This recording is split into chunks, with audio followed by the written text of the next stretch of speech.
everyone, welcome back to our channel Suman Study and Motivation. In today's video, we are diving deep into the world of electricity with 5 important previous year questions from the CBSE physics syllabus. Whether you are gearing up for exams or just want to strengthen your understanding, these questions will help you to develop your key concepts and boost your confidence. So grab your notebooks, get comfortable and let's light up those circuits of knowledge. Let's jump right in. So आज हम लोग class 10th का most important questions practice करने वाले हैं science के electricity chapter का, जो कि फिजिक्स का चैप्टर है. इसका फर्स्ट हमारा क्वेश्चन है आज का.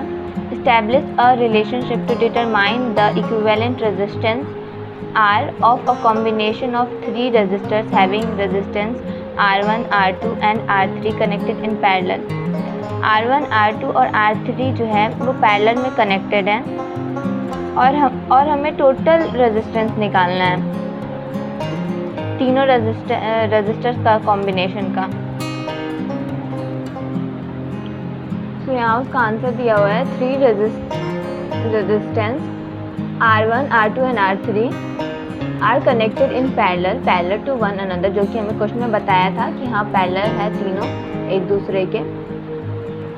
Between the same 2 points in this case the potential difference across the ends of all the resistance will be the same.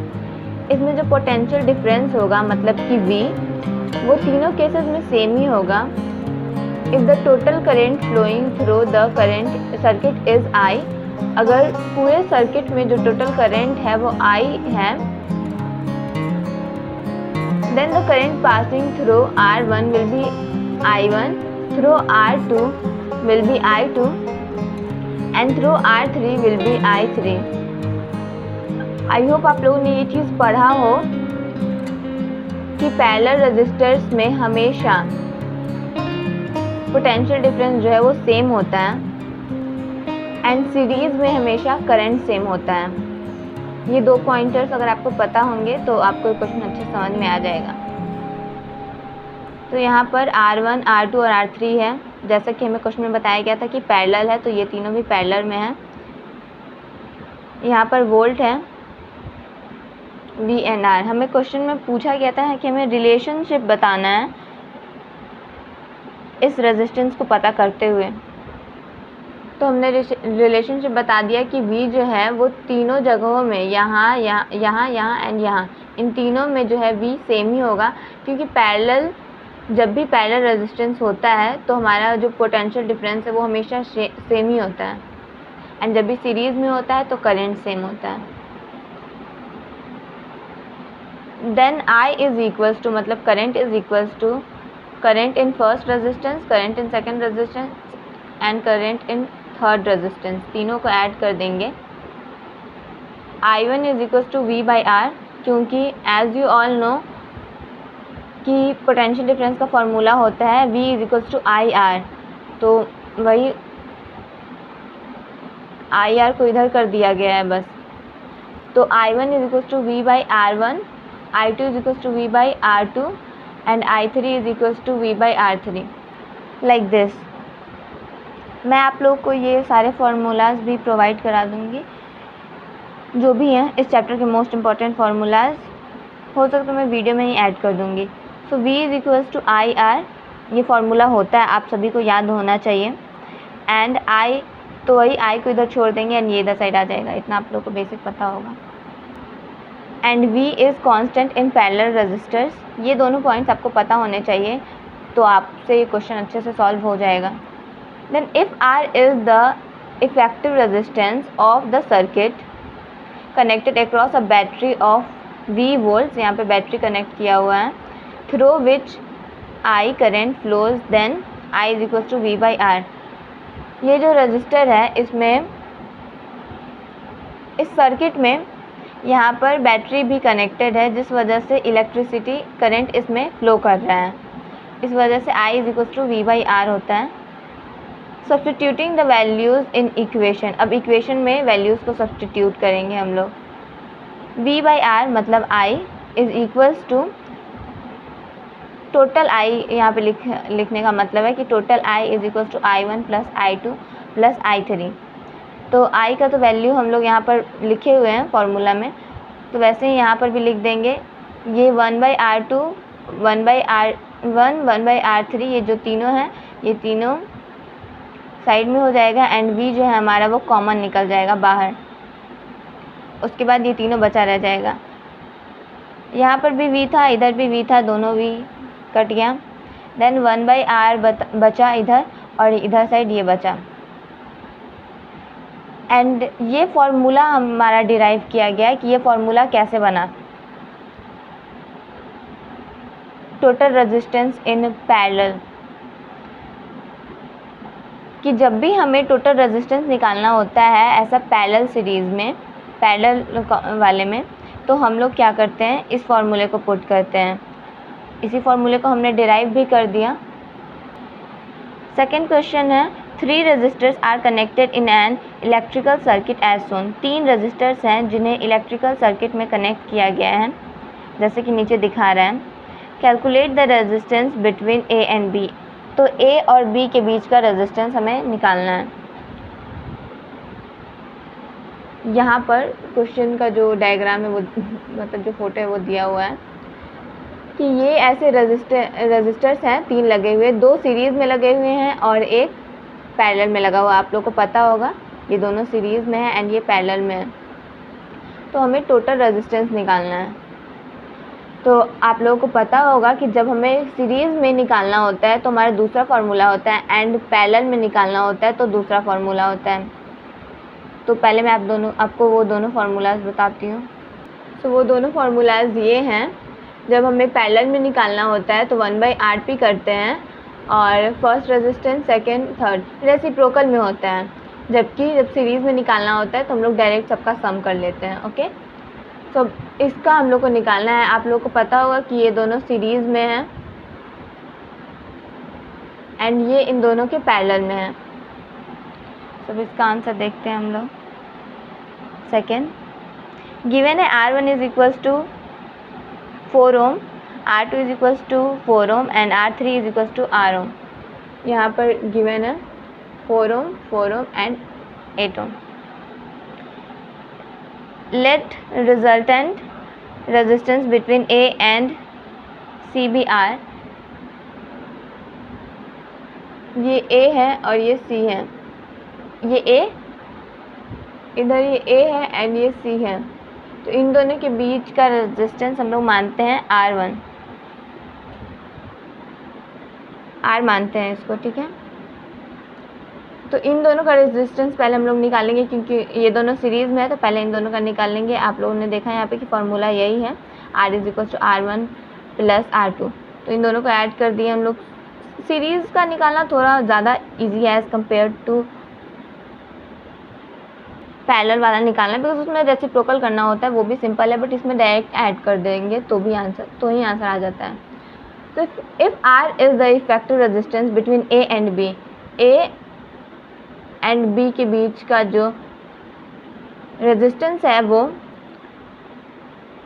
R है, then 1/R is equals to 1 plus 1/R3। R3 है हमारा यहाँ पे, ये जो हमारा यहाँ पर आया इसको और इसका निकालने के लिए हम लोग जो ऊपर सीरीज़ वाला आया उसको रेसिप्रोकल में और इसको रेसिप्रोकल में ऐड कर देंगे, क्योंकि ये दोनों इसके पैरेलल में है, दैट्स वाई। तो उसके बाद हम लोग ये वाला फार्मूला पुट करेंगे जो कि मैंने अभी बताया था, क्योंकि सीरीज़ वाला हमने निकाल लिया इस फार्मूले से और पैरेलल वाला निकालना है, तो इसको रेसिप्रोकल कर देंगे एंड इसको भी रेसिप्रोकल कर देंगे, तो फिर हमारा आंसर आ जाएगा 2/8। लास्ट में इसको रेसिप्रोकल फिर से कर देते हैं तो हमारा 4 ओम आ चुका है। उसके बाद यहाँ पर एक क्वेश्चन है, थोड़ा कॉन्सेप्ट मतलब क्वेश्चन सॉल्व करने वाला नहीं है, फैक्चुअल है थोड़ा। What is meant by resistance of a conductor. एक कंडक्टर के रेजिस्टेंस से आप क्या समझते हैं? So the property of a conductor which tends to resist the flow of current through the conductor is called resistance. मतलब कंडक्टर का वो गुण जो कि उसे करंट को फ्लो कराने से रोकता है, रिस्ट्रिक्ट करता है। SI unit of resistance is ohm. Ohm होता है एसआई यूनिट रेजिस्टेंस का।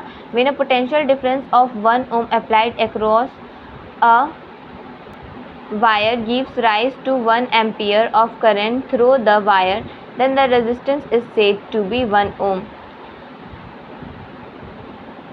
जब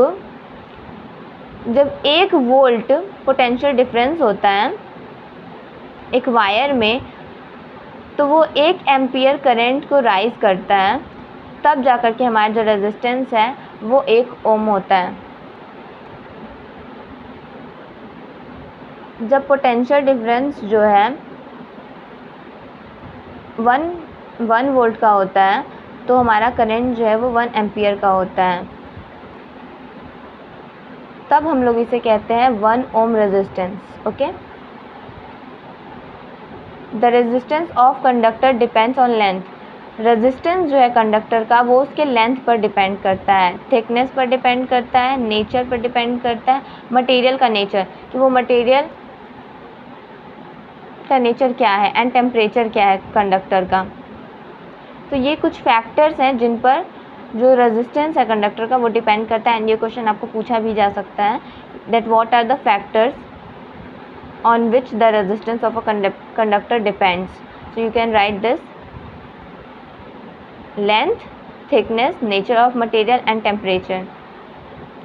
if the length is doubled, और जो लेंथ है जब वो डबल हो जाता है, यहाँ पर क्वेश्चन में आगे ये भी पूछा गया है, name and define it's SI unit, जो कि हमने बता दिया। List the factors on which the resistance of a conductor depends. उसके बाद है how is the resistance of a wire affected if. जो रेजिस्टेंस है वायर का वो किस प्रकार से अफेक्ट होगा जब हम लोग जो लेंथ है उसका डबल कर देंगे और रेडियस जो है वो भी डबल कर देंगे। सो जब हम लोग लेंथ डबल करेंगे, if the length is doubled then R is doubled, तो जो हमारा रेजिस्टेंस है वो भी डबल्ड हो जाता है।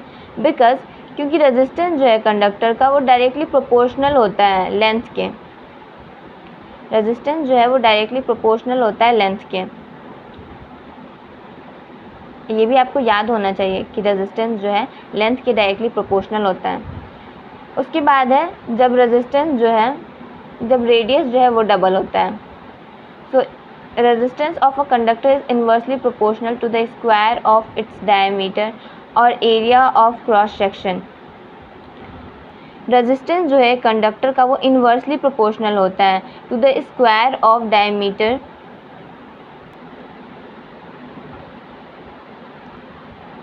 तो यहाँ पे जो है resistance of a conductor is inversely proportional, मतलब इन्वर्सली प्रोपोर्शनल यहाँ पे मैंने शो कर दिया है, inversely proportional to the square of its diameter. तो डायमीटर के इन्वर्सली प्रोपोर्शनल है तो उसके रेडियस के भी इन्वर्सली ही प्रोपोर्शनल होगा। ऑफ इट्स डायमीटर और area of cross section, diameter के भी ये इन्वर्सली प्रोपोर्शनल है और क्रॉस सेक्शन के भी, एरिया ऑफ क्रॉस सेक्शन, ये जो क्रॉस सेक्शन है ना ये गोल वाला, तो इसमें जितना भी एरिया है ये इस एरिया की बात करी गई है। एरिया ऑफ क्रॉस सेक्शन पे भी ये इन्वर्सली प्रोपोर्शनल होता है। So if the radius of conductor is double, तो रेडियस जो है कंडक्टर का अगर वो डबल हो जाएगा तो रेजिस्टेंस जो है बिकम्स 1/4, तो वो 1/4 हो जाएगा। Resistance is inversely proportional to area. Area is equal to pi r square और आर जो है हमारा 2r है, क्योंकि हमारे क्वेश्चन में कहा गया है कि रेडियस जो है वो डबल हो गया है। So r is equal to 2r, then area is equal to pi r square जो है 2r हो जाएगा। तो 2r का ही स्क्वायर यहाँ होगा तो ये हो जाएगा 4 पाई आर स्क्वायर। हमारा 4a आ चुका है। So area is equal to 4a आ गया। देन 4a कैसे आया आप लोगों को समझ में आया होगा, क्योंकि area of cross section is equal to pi r square और r जो है हमारा वो डबल हो चुका है, तो डेट्स वाई यहाँ पर ऐसे हमने लिखा है। तो इस कारण से ये 4 हो जाता है, क्योंकि इसका स्क्वायर भी करना है। उसके बाद जब हमारा एरिया 4A आ चुका है, then resistance is equal to rho L/A। ये फार्मूला तो आप लोग को याद होना ही चाहिए, बिकॉज एक नया क्वेश्चन तो आता ही है इस फार्मूला पे बेस्ड। तो ये फार्मूला है। उसके बाद आप लिखेंगे यहाँ पर सारे जो भी आपको गिवन है उसमें आप पुट कर देंगे। रो आपको नहीं पता है, यहाँ पे एरिया में लिख देंगे 1/4, लेंथ में जो भी है वो लेंथ लिख देंगे। देन जब आप इसको पुट करेंगे तो आपका आंसर ये आ जाएगा 1/4 R। ये रो का वैल्यू है। Therefore, if radius is doubled, the resistance become 1/4। तो रेजिस्टेंस जो है 1/4 हो जाता है। ये इसने डेराइव करके भी दिखा दिया, आप लोग खुद भी क्वेश्चन को देख के समझ सकते हैं। ये डायग्राम मैंने अभी आप लोग को दिखाया था कुछ देर पहले, एंड ये डायग्राम वैसा ही फिर से जो कि इधर दिखाया था।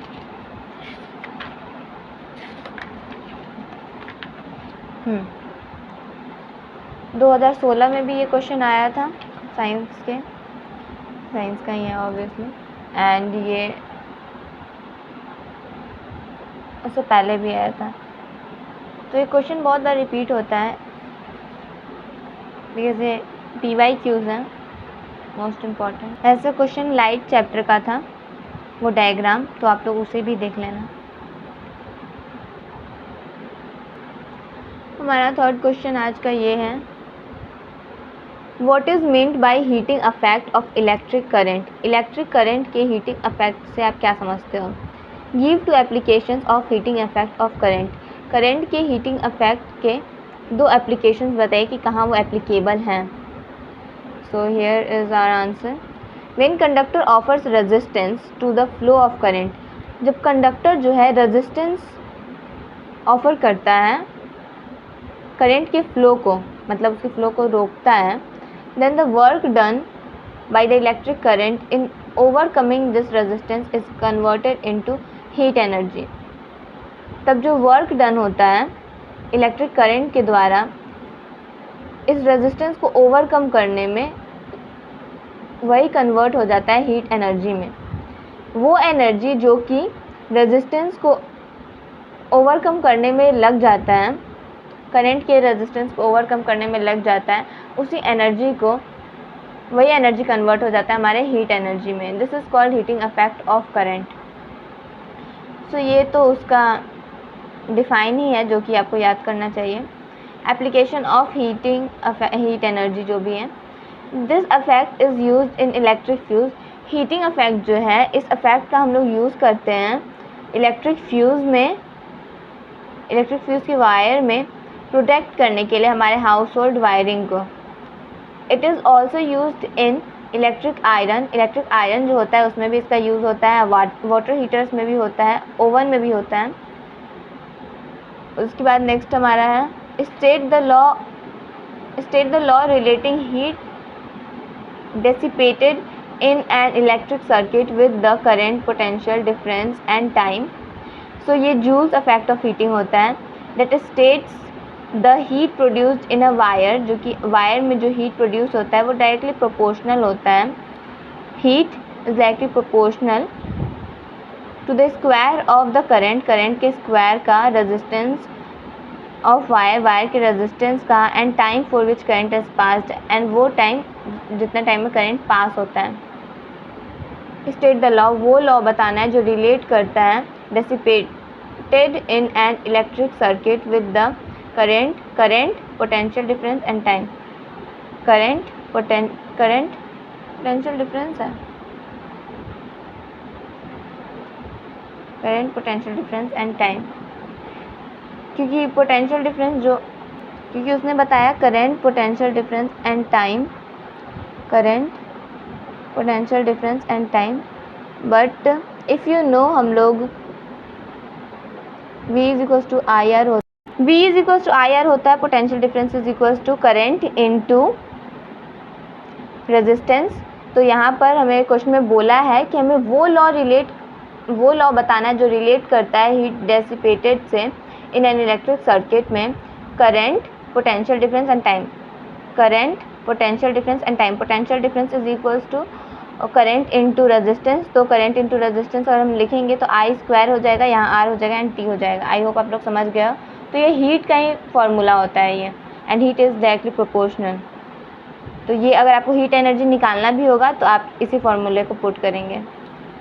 सी में हमारे पास है हमारा 5th question, 50 joule of heat is produced each second in a 2 ohm resistor. एक है हमारे पास 2 ओम का रजिस्टर जो कि हर एक सेकेंड में 50 जूल एनर्जी प्रोड्यूस करता है। 1 सेकेंड में 50 जूल एनर्जी वो प्रोड्यूस कर रहा है, 2 सेकेंड में 100 जूल एनर्जी प्रोड्यूस करता होगा। और वो जो रेजिस्टेंस है हमारे पास रजिस्टर, वो 2 ओम का है। तो इसका हमें पोटेंशियल डिफरेंस निकालना है, मतलब V निकालना है हमें, एंड हमें R दिया हुआ है, H भी दिया हुआ है एंड T भी दिया हुआ है। तो हम I तो निकाल सकते हैं।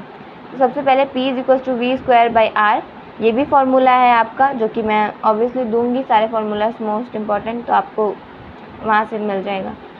P is equal to V square by R and P is also equals to H by T। तो यहाँ पर P को हम लोग H बाई T से रिप्लेस कर देते हैं, क्योंकि हमें P तो गिवन नहीं है बट H गिवन है एंड T भी गिवन है। तो अब इसके दोनों फार्मूलाज को P is equals to V square by R and P is equals to H by T, इन दोनों को आमने सामने लिख देंगे, इक्वेट कर देंगे। देन V इधर साइड आ जाएगा, इधर अकेला रह जाएगा एंड R इधर साइड इनटू हो जाएगा, मल्टीप्लाई, क्योंकि इधर साइड डिवाइड हो रहा है तो इधर जाएगा तो मल्टीप्लाई हो जाएगा। तो सबकी वैल्यूज़ पुट करने के बाद आपको V मिल जाएगा 10 वोल्ट। तो यहाँ आज के हमारे यही क्वेश्चंस थे, 5 हमारे इलेक्ट्रिसिटी के इम्पोर्टेंट क्वेश्चंस जो कि पिछले बहुत सालों से रिपीट हो रहे हैं। आई होप आगे भी रिपीट होंगे, बिकॉज चैप्टर्स तो वही हैं या फिर इनसे रिलेटेड कुछ क्वेश्चंस आपको आ सकते हैं। सो या and please tell me next time आपको किस टॉपिक पे वीडियो चाहिए, and also tell me how can I improve my videos. Please leave a comment.